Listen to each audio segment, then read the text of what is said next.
আমরা বলেছিলাম যে শিক্ষণ কর্মশালায় যে প্রশ্নগুলো এসেছিল লিখিতভাবে, সেই প্রশ্নগুলোর আমরা যথাযথভাবে আলোচনা করব। আজকে সেই আলোচনার প্রেক্ষিত দ্বিতীয় পর্ব। আমরা একটা মূল্যায়ন করার চেষ্টা করছিলাম, যেটাকে বলেছি মনন মূল্যায়ন। অর্থাৎ আপনি প্রশিক্ষণ কর্মশালায় থেকে যা যা শিখলেন, যা শুনলেন, যা বুঝতে পারলেন, তারই একটা অভিব্যক্তি আপনার লিখিতভাবে আপনাদের এই কোশ্চেন অ্যান্সার শিটে তা পরিবেশন করবেন আপনার মতো করে। অনেকেই অনেক রকমভাবে লিখেছেন। কিছু কিছু ক্ষেত্রে অবাক করা বিষয় এই যে অনেক ক্ষেত্রে হ্যাঁ, না, ছিল, করিনি, দেখিনি, বলিনি, শুনিনি, নিষেধ করি, ঠিক একটা দুটো কথাই প্রশ্নের অ্যান্সারটা দিয়েছেন। আমরা এইভাবে জানতে চাইনি, এক কথায় কোনো কিছু জানতে চাইনি, কারণ আপনি একজন শিক্ষক। সেই শিক্ষক হওয়ার সুবাদে আপনার আলোচ্য বিষয়টা ছিল যে আপনি এক লাইন বা দু লাইন লিখবেন।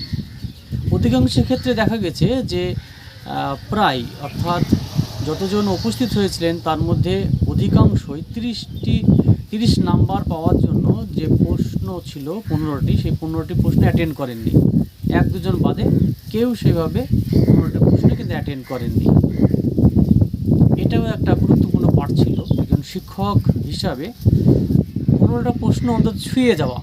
আপনি সঠিক বলছেন না বেঠিক বলছেন সেটা পর্যালোচনার বিষয়, কিন্তু আপনি যে 15টা প্রশ্নকে ছুঁয়ে যেতে পারেননি, এটা কিন্তু একটা ব্যর্থতার পর্যবসায়। একজন শিক্ষক যিনি আলোচনা করছেন বা লিখছেন, সেই লেখার ক্ষেত্রে যদি যথাযথভাবে 15টি প্রশ্ন ছুঁয়ে যেতে না পারেন, তাহলে ছাত্ররা কখনোই সেটা ছুঁয়ে যেতে পারে না। ছাত্রদের কাছে বলার বিষয় এই যে আপনিও বা তুমি একজন ছাত্র, অ্যাজ এ ছাত্র তোমাকে যে প্রশ্নগুলো জানতে চেয়েছি, তোমার মেধা, মনন এবং তোমার অনুশীলন দিয়ে তোমার মাথায় যেটা আছে, তোমার বুদ্ধি যেটা, কৌশল যেটা প্রয়োগ করবে, সেটা লিখিতভাবে তোমার আলোচনার মধ্যে অংশগ্রহণ অবশ্যই করবে। কিন্তু এই উদাহরণটা আমরা দিচ্ছি এই কারণেই, যেহেতু আপনি শিক্ষক, সেই শিক্ষক হিসাবে ছাত্রের প্রতি আপনার এতটাই আশা থাকে যে প্রত্যেকটা ছাত্র যতটা প্রশ্ন দেওয়া হবে, প্রত্যেকটা প্রশ্ন যদি লিখুক, এক লাইন, দু লাইন, একটা শব্দ বা দুটো শব্দ যাই হোক লিখুক। সেই লেখাটা আপনার মনন মূল্যায়ন করতে গিয়ে আপনি কিন্তু সেটা করেন। এটা কিন্তু একটা ব্যর্থতার পর্যাবসায়। প্রশিক্ষণ বা শিক্ষণ যে বিষয়টা, সেই শিক্ষণের বিষয়ে কিন্তু একটা গুরুত্বপূর্ণ পাঠ হচ্ছে যখন হাতে কলমে কিছু শেখা হবে, অর্থাৎ প্রশ্নের অ্যান্সার দেওয়া হবে। সেই প্রশ্নের অ্যান্সারের সময় আপনাকে অবশ্যই যথেষ্টভাবে না হলেও অন্তত প্রশ্নগুলো ছুঁয়ে যাওয়া। আপনি কি বলতে চাইছেন? এখানে দুটো বিষয় গুরুত্বপূর্ণ। একটা হচ্ছে হাতের লেখা, হাতের স্পিড, এবং আপনার যে মেধা, মনন বা আপনি যেটা শুনেছেন, জেনেছেন, সেটাকে এখানে উপস্থাপন করা গুরুত্বপূর্ণ একটা বিষয়। তো সেটা অনেকেই এড়িয়ে গেছে।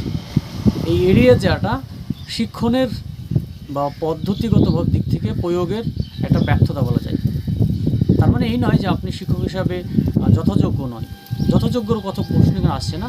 প্রশ্ন আসছে এখানে যে আপনি যে মূল্যায়ন পদ্ধতির মধ্যে থাকবেন, ছাত্রদেরকে যে আশা করবেন যে আমি আমার কোশ্চেন্সে বাংলা, ইংরাজি, অঙ্ক বা যাই হোক না কেন, আমি 15টা বা 20টা আমি প্রশ্ন দিয়েছি, সেই প্রশ্নের মধ্যে আপনার আশা করবেন ছাত্রের কাছ থেকে যে যথাযথভাবে সে যাতে সব প্রশ্নের উত্তরগুলো দেয়।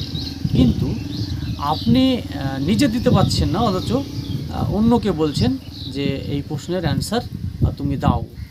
তাহলে আপনার একটা চরম একটা ব্যর্থতা আমি যদি বলি, সেটা কিন্তু ভুল বলা হবে। কারণ একজন শিক্ষক হিসেবে সেই প্রশ্নগুলো যথাযথভাবে যতটা পারা যাবে সেটা ছুঁয়ে যাওয়ার বিষয় ছিল।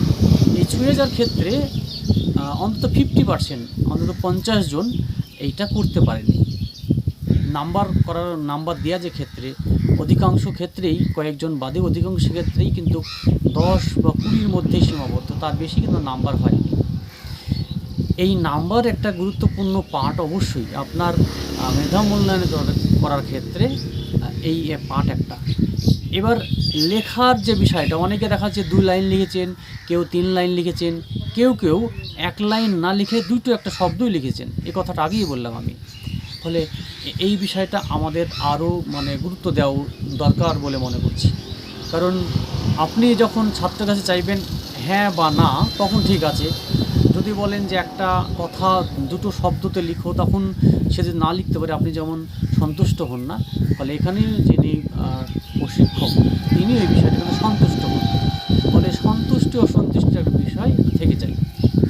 আমরা চাইবো যে প্রত্যেকটা প্রশ্নের যে আলোচনা, অর্থাৎ আপনাকে যে প্রশ্ন দেওয়া হয়েছিল, জানতে চাইছিল, সেই প্রশ্ন যাতে আপনার কাছ থেকে আবার পরিষ্কার করে জানা যায়, বোঝা যায়, সেই জন্য আমরা আলোচনা করছি। আমরা 1, 2, 3 এইভাবে নাম্বারিং করে 15টা প্রশ্ন নিয়ে আগামী এপিসোডে আলোচনা করবো। আজকে এ পর্যন্ত, ধন্যবাদ, সকলে ভালো থাকবেন।